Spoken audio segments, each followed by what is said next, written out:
Assalamualaikum warahmatullahi wabarakatuh. Kembali dengan saya, Silvi. Hari ini kita akan kuliah ekofisiologi tumbuhan pertemuan ke-8 dengan pembahasan mengenai dinamika dan perubahan lingkungan. Di pertemuan sebelumnya kita sudah mempelajari mengenai faktor lingkungan yang mempengaruhi ekofisiologi tumbuhan. Di antaranya ada cahaya, temperatur, air, angin, topografi, tanah, faktor biotik, dan cuaca. Tentunya ini hanya sebagian kecil saja di antara faktor lingkungan yang bisa mempengaruhi ekofisiologi tumbuhan. Untuk melihat hubungan lingkungan dengan fisiologi tanaman, kita bisa melihat dari bagian di bawah ini. Faktor lingkungan kita bisa bedakan menjadi dua ya, yaitu faktor abiotik dan faktor biotik.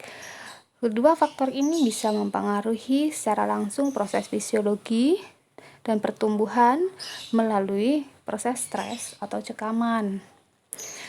Selain itu juga bisa mempengaruhi melalui level genetik. Dengan perubahan gen tentunya akan mengubah proses transkripsi, sintesis protein, dan metabolisme, sehingga juga akan mempengaruhi proses fisiologi pada tanaman. Nah, perubahan ini bisa bersifat positif dan negatif. Bisa bersifat positif ketika faktor lingkungan ini diberikan secara optimum dan masih dalam kisaran normal, dan akan berpengaruh negatif ketika faktor lingkungan itu diberikan dengan kisaran yang tidak normal atau tidak bisa diterima oleh tanaman. Nah, untuk lebih mudahnya kita bisa belajar dari hukum toleransi Selford. Hukum toleransi Selford menyatakan bahwa untuk setiap faktor lingkungan, suatu jenis organisme mempunyai suatu kondisi minimum dan maksimum yang mampu diterimanya. Di antara kedua harga ekstrim tersebut merupakan kisaran toleransi, dan di dalamnya terdapat sebuah kondisi yang optimum. Nah, jadi kita bisa lihat dari kurva ini ya. Jadi untuk spesies A memiliki kisaran yang lebih luas dibandingkan dengan spesies yang B. Artinya kalau misal faktor lingkungan diberikan melebihi dari kurva ini, tanaman tersebut tidak akan bisa bertahan hidup. Itu ya. Selanjutnya, besarnya populasi dan penyebaran suatu jenis makhluk hidup dapat dikendalikan dengan faktor yang melampaui batas toleransi maksimum atau minimum dan mendekati batas toleransi, maka populasi atau makhluk hidup itu akan berada dalam keadaan tertekan atau stres. Sehingga apabila melampaui batas itu, maka makhluk hidup itu akan mati dan populasinya akan punah. Ya. Nah, untuk perubahan lingkungan, dari sekian banyak faktor yang menyebabkan perubahan lingkungan, itu yang paling mempengaruhi adalah land cover dan land use. Land cover itu sendiri adalah penutupan lahan pada suatu area, bisa jadi seperti area hutan, pemukiman, dan lahan kosong. Kemudian untuk land use atau tata guna lahan, itu adalah upaya perencanaan penggunaan lahan dan pembagian wilayah dalam suatu kawasan untuk pengkhususan fungsi-fungsi tertentu, misalkan untuk pemukiman, perdagangan, dan industri. Land use dan land cover ini tentunya didorong oleh beberapa faktor, di antaranya karena urbanisasi, globalisasi, dan ekonomi. Jadi manusia ini memiliki peranan yang sangat penting ya dalam perubahan lingkungan yang terjadi saat ini.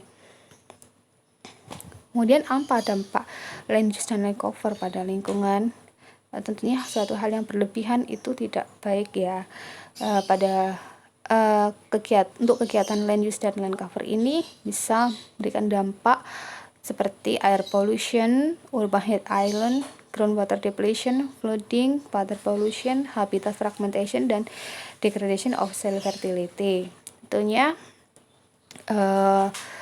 ini hanya sebagian kecil ya dari dampak yang terjadi. Berikut adalah penjelasannya. Untuk air pollution itu adalah polusi udara. Jadi polusi udara ini meningkatkan kadar CO2 di dalam udara. Dari banyaknya CO2 yang ada di udara ini membuat lapisan ozon itu semakin menipis, sehingga daerah yang ada di bawahnya bisa menjadi lebih panas, akan bisa disebut dengan global warming ya. Selanjutnya adalah urban heat island. Urban heat island ini biasanya terjadi di daerah perkotaan.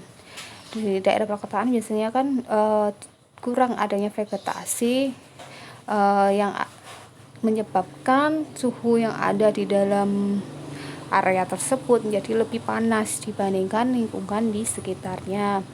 Contohnya misal kita bandingkan di area Jogja kota dengan di area Merapi, tentunya akan ada perbedaan suhunya kan. Di daerah kota suhunya lebih panas itu dikarenakan memang vegetasinya kurang itu. Selanjutnya adalah groundwater depletion atau penipisan air tanah. Nah, hal ini tentunya akan berpengaruh atau berdampak besar terhadap sektor pertanian, dan juga air ini kan sangat penting untuk mendukung proses kehidupan manusia. Selanjutnya ini kebalikannya dengan water depletion adalah flooding atau banjir. Ini sangat banyak dijumpai ya di Indonesia. Tentunya penyebabnya bermacam-macam. Ya, sebagian besar karena ulah manusia itu sendiri dengan membuang sampah sembarangan di sekitar sungai, dan faktor yang lain juga, faktor penyebab yang lain karena memang tidak adanya vegetasi yang bisa menahan air dalam jumlah besar di dalam tanah. Jadi ketika musim hujan, jadi air itu tidak bisa langsung masuk ke dalam tanah sehingga meluap dan menyebabkan banjir. Ya, ini setelah itu adalah water pollution. Ini juga sangat banyak dijumpai di Indonesia ya.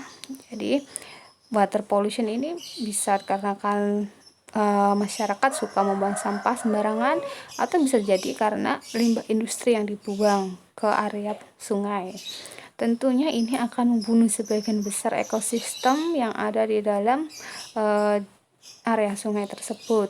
Selain itu juga akan menurunkan kualitas air. Untuk selanjutnya adalah habitat fragmentation atau fragmentasi habitat. Jadi fragmentasi habitat itu menyebabkan terpecahnya habitat alami menjadi bagian-bagian yang lebih kecil. Fragmentasi habitat dapat disebabkan oleh proses-proses geologis yang secara perlahan mengubah tata letak lingkungan maupun oleh aktivitas manusia yang dapat mengubah lingkungan secara cepat. Ya, ini contohnya adalah pembangunan jalan tol atau jalan raya di area hutan ya, di Papua atau di Jogja. Nah, ini akan memecah ekosistem yang tadinya utuh menjadi dua bagian.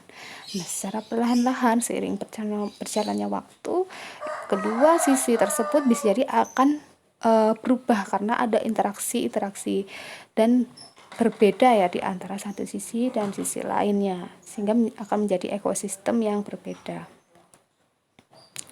Setelah itu ada degradation of soil fertility. Pengurangan kesuburan dalam tanah ini bisa disebabkan oleh aktivitas industri ya, karena terkena limbah, bisa jadi karena kekurangan air, sehingga akan menyebabkan produktivitas tanaman menurun. Tuh. Nah, bagaimana perubahan lingkungan itu memengaruhi tanaman? Nah, perubahan lingkungan itu bisa memengaruhi anatomi atau struktur anatomi pada tanaman, kemudian morfologi, metabol sekunder, dan genetik. Oke, contohnya pada daerah yang panas, daun pada tanaman akan mengalami modifikasi, misal lapisan kutikula menjadi lebih tebal, kemudian lapisan palisade bisa menjadi lebih tipis gitu. Dan perubahan morfologi misalnya untuk daerah yang salinitas tinggi bisa merubah warna daun tersebut. atau hingga mengubah bentuknya. Dalam kondisi tercekam, secara normal tanaman akan mengeluarkan senyawa disebut metabolit sekunder. Nah, ini akan berbeda-beda tergantung dari faktor lingkungan yang mempengaruhi atau mencekam tanaman tersebut. Ini yang kasus yang lebih ekstrim, terjadi mutasi genetik. Nah, biasanya terjadi karena radiasi yang terus-menerus pada tanaman tersebut sehingga menyebabkan gen pada tanaman itu berubah. Ini sebagian contoh fenologi change atau perubahan fenologi. Jadi dalam jurnal ini itu dipelajari dari tahun 1950 hingga tahun 2000 pada suatu tanaman ternyata ada perubahan dari pengguguran daun dan periode berbunga. Nah, periode berbunganya ternyata lebih cepat 1 minggu dari tahun sebelumnya, dan pengguguran daunnya ini lebih lambat seperti itu. Setelah diamati memang ternyata lingkungan di daerah tersebut memang berubah dan ada pergeseran durasi dan perubahan musim gitu. Bagaimana solusinya? Yaitu kita sebagai ahli biolog, ya seorang biolog, kita bisa membuat spesies tanaman baru yang lebih toleran terhadap perubahan lingkungan yang ekstrim. Selain itu kita bisa mengefisiensi penggunaan air, mencari sumber alternatif sumber daya baru, mengolah limbah secara baik, dan membuat regulasi atau aturan untuk menjaga lingkungan. Nah, demikian kuliah yang bisa saya berikan. Kurang lebihnya saya mohon maaf. Wassalamualaikum warahmatullahi wabarakatuh.